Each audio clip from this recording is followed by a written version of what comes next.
അനാഥയായ ഒരു ചെറുപ്പക്കാരൻ നബി സല്ലല്ലാഹു അലൈഹി വസല്ലമ തങ്ങളുടെ അരികിലേക്ക് കടന്നു വരുന്നു. അദ്ദേഹം നബി സല്ലല്ലാഹു അലൈഹി വസല്ലമ തങ്ങളോട് പറഞ്ഞു, എനിക്കൊരു ഈന്തപ്പനയുടെ തോട്ടമുണ്ട്. ആ തോട്ടത്തിന് വേലി കെട്ടണമെന്ന് ഞാൻ ആഗ്രഹിക്കുന്നു. പക്ഷേ ആ തോട്ടത്തിൻ്റെ അതിരിലുള്ള ഒരു ഈന്തപ്പന അതെൻ്റെ അയൽവാസിയുടേതാണ്. ഞാൻ അദ്ദേഹത്തിനോട് ആ ഈന്തപ്പന എനിക്ക് വിട്ടുതരാൻ പറഞ്ഞു. അതിന് അദ്ദേഹം സമ്മതിച്ചില്ല. ഞാനത് വാങ്ങിക്കോളാമെന്ന് പറഞ്ഞു. അതിനും അദ്ദേഹം സമ്മതിച്ചില്ല. അതുകൊണ്ട് തന്നെ എനിക്ക് എൻ്റെ ഈന്തപ്പനത്തോട്ടത്തിന് വേലി കെട്ടാൻ സാധിക്കുന്നില്ല. യതീമായ ഒരു വ്യക്തിയുടെ ഈ പ്രതിസന്ധി അറിഞ്ഞപ്പോൾ ഹബീബ് റസൂലുള്ളാഹി സ്വല്ലല്ലാഹു അലൈഹി വസല്ലമ തങ്ങൾ ആ അയൽവാസിയെ വിളിച്ചു കൊണ്ടുവരാൻ പറഞ്ഞു.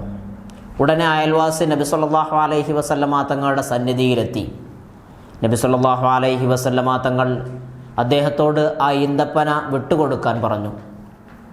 അദ്ദേഹം അതിന് സമ്മതിച്ചില്ല. അല്ലെങ്കിൽ അതിനെ വിൽക്കാൻ പറഞ്ഞു. അതിനും ആ അയൽവാസി സമ്മതിച്ചില്ല.